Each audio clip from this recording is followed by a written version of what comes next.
Time to review what is Star-Lord's favorite movie. Those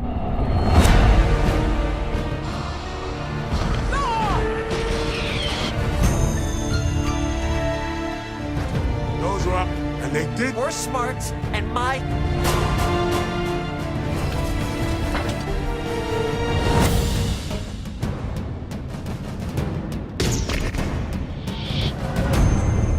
He told me enough. No, I.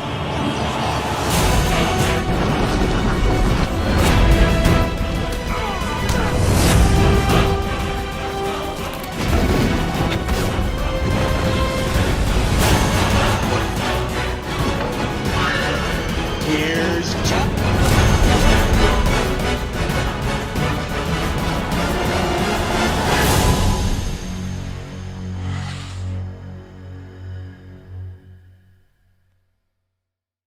Hey everyone, it's Don G. Corleone here, and I'm here with a brand new movie review. And this movie review is going to be for a film from 1984. And it was for a dance film from 1984. And stars Kevin Bacon. And it's often famously talked about in the MCU, or specifically the Guardians of the Galaxy films. A lot of people don't seem to remember this one. They don't really seem to talk about this one. But that film is going to be for none other than that year's Footloose. One of Kevin Bacon's big breakout films.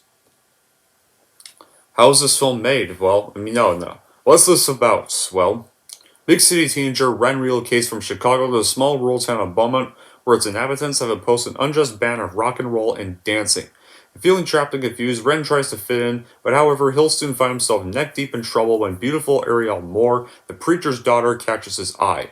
Now, to convince the city council to lift the ban on dancing, Ren has no choice but to fight prodigious and community's fire and brimstone preacher through dance. But is Ren fighting a losing battle?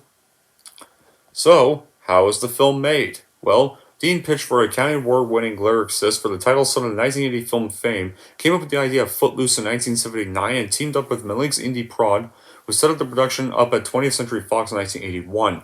Pitchford wrote the screenplay and his first and most of the lyrics, however, but Fox put it in turnaround. Then in 1982, Paramount Pictures made a pay-or-play deal for the film when negotiations with Herbert Ross initially stalled. Ron Howard was approached to direct the film even, but he turned it down to direct Splash instead. Michael Cimino was hired by Paramount to direct the film, and it was his first film since a film called Heaven's Gate.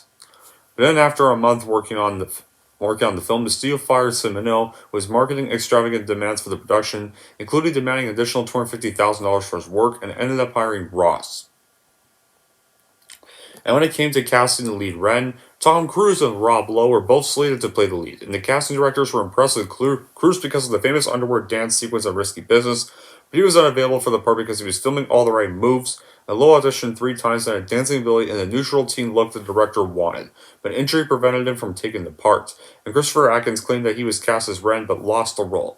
Bacon had even been offered the main role for the Stephen King film Christine at the same time that he was asked to do the screen test for Footloose. He chose to take the gamble on the screen test, and after watching his early film Diner, the director persuaded the producers to go with Bacon. And that's what ended up happening. And other stars, the movie stars Laurie Singer as Reverend Moore's independent daughter, Ariel, a role for which Madonna and Haviland Morris also auditioned.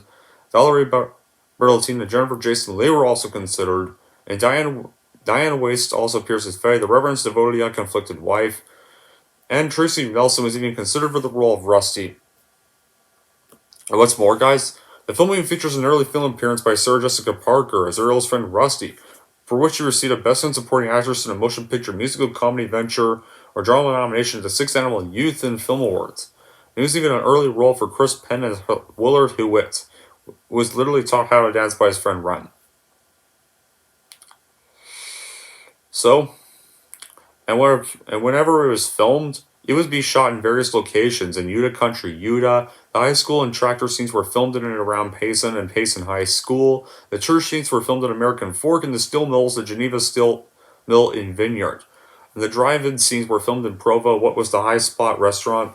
And the restaurant closed in the late 1980s, and there's now like auto parts store located at 200 N 500 West.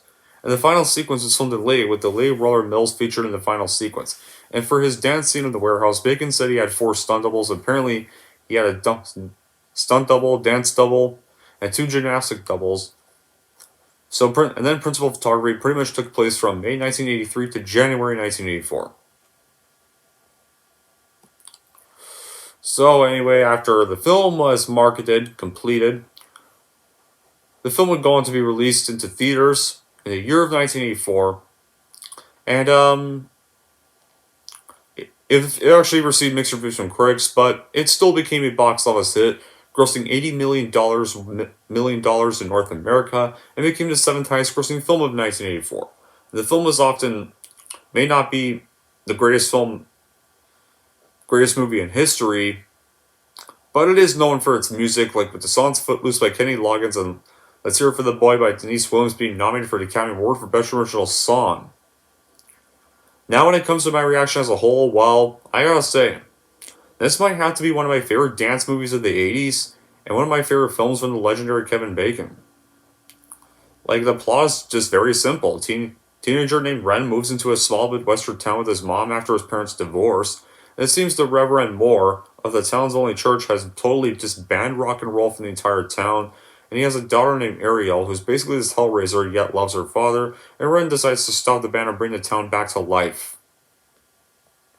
Okay, so yeah, we're not dealing with reality here at all. A town banning rock music entirely is ridiculous, and the town only has one church. And the game of chicken using tractors was just silly. And don't even get me started how, when this movie came out, Bacon, singer Chris Penn, and Sarah Jessica Parker looked way too old to be high school students. Apparently, the singer was 30 when she did this. And how the heck did all the kids from the town learn to dance so quickly? But as a no-brain musical, though, this does work.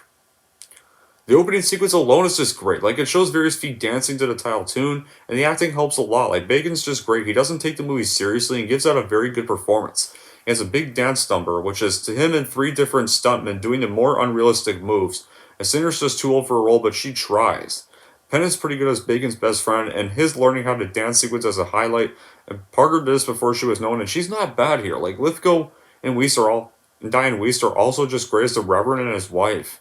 Weiss has a great scene where even she calmly tells him off, and John Lithgow does not play the Reverend as a one-note character. No, you see him trying to understand his daughter and slowly realizes that music isn't actually as bad as he thinks it is. So he does get some good character development there. For the unproud dad cliche.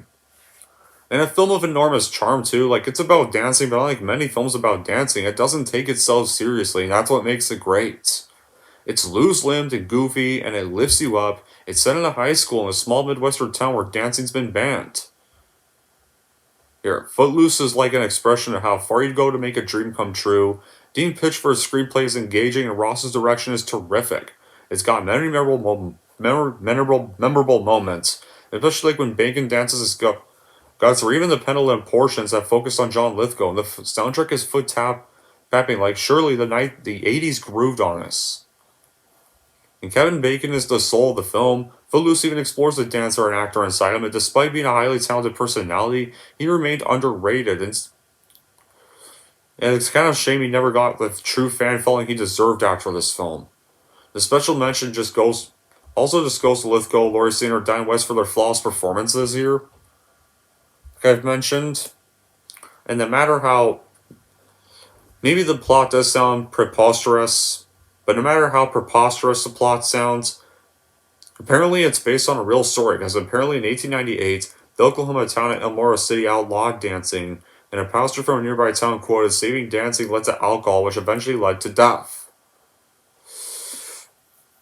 And the city made national headlines in 1980 when her junior prom was awarded to the town, and the city's council overturned the law, just barely.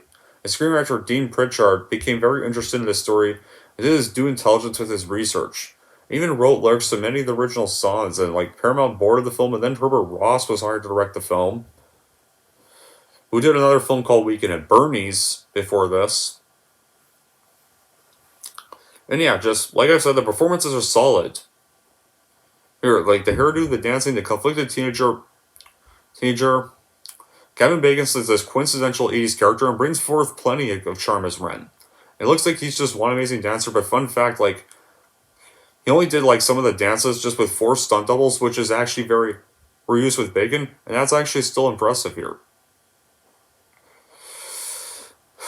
Okay, like, it has a normal routine for 1980s flicks. Like, this movie even stars with brief glimpses of pre-famed Sarah Jessica Parker as Ariel's friend, and pre-famed Chris Penn as Ren's friend. Is this movie the best musical, though? Well, no. This movie may definitely not be the best musical, but it's one of the more memorable ones here. I mean, who can resist the toe-tapping dance sequences or any of the music, really? The movie throws an exorbitant amount of cheese at you, and you have to be willing to suck in the cheese, like... And if you can't really just enjoy the cheesiness, just try to turn off your brain, you'll probably not get a good taste out of this film. Or just one of those who just abhors dancing. And surprisingly, though, Footloose also has depth and is actually still moving, despite the ridiculous plot. Like, in this movie, like, we understand Rev, Shaw Moore's grief, but his rigorism isn't doing his people or town any good. And I like how Shane isn't just made out to be the cliched villain. Like, this is a good man thinking he's doing the right thing for his town, and in many ways he is, but his legalistic spirit, he copes out sapping the life out of him, his family, his congregants, and his own town. Of course, eventually he does get the wisdom to see his error and rewrote, even if it takes some time to do it. And I did like the quick editing of the dance scenes in the film. It's very much kind of like an MTV music video, which would have been back in the 80s. I do love the intro of the film with all the dancing, a reminiscent flashback of what people wore on their feet in those days, high heels with socks, leg warmers, loafers, boots, etc. And the scene at the diner where Ariel pops the tape into her stir and all the kids get down with the music is pure fun. So, and honestly, may not be a fan of the Ariel character per se, but I did like the romantic chemistry between Ren and Ariel. Some may find it corny, but I think that unlike theirs in the 2011 remake, which I will also be discussing this week, in the inferior remake from 2011, this one felt more believable, and you could kind of relate to their struggles here. One other note about this movie, though, the acting is still very good. You like Kevin Bacon's Ren, and you buy the cool Chicago kid angle. John Lithgow and Diane West are brilliant.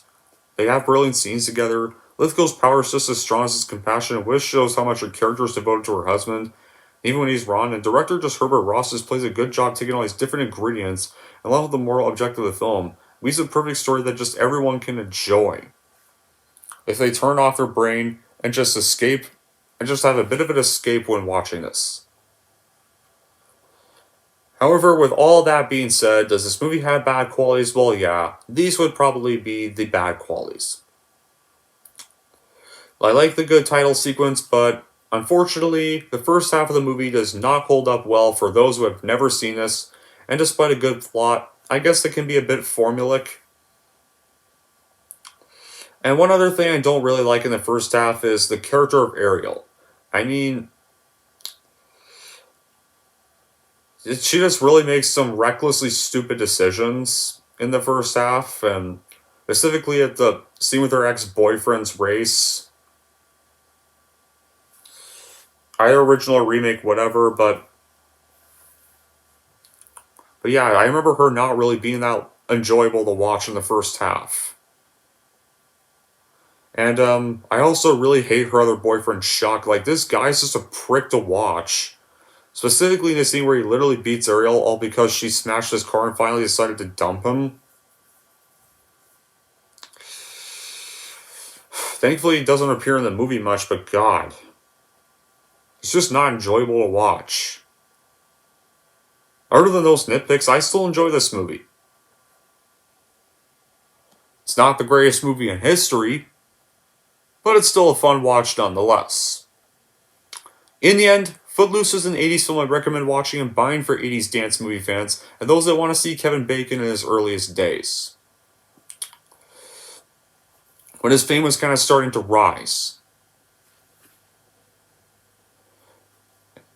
And just for 80s movies fans in general. Anyways, that's it for my review of Footloose. You're wondering how I'm going to rank Footloose, the 1984 version. Here's how I'm going to rank this movie.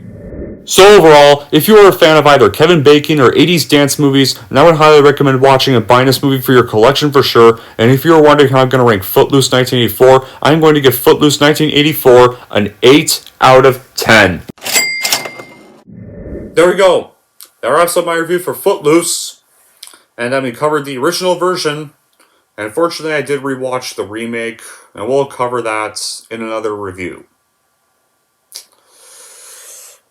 But soon I'm going to begin my Spider-Man review series, so I'm looking forward to that. But until then, guys, that'll be it for this review. Thank y'all for watching. If you like this, want to see more, and don't forget to like, subscribe to Don G. Corleone.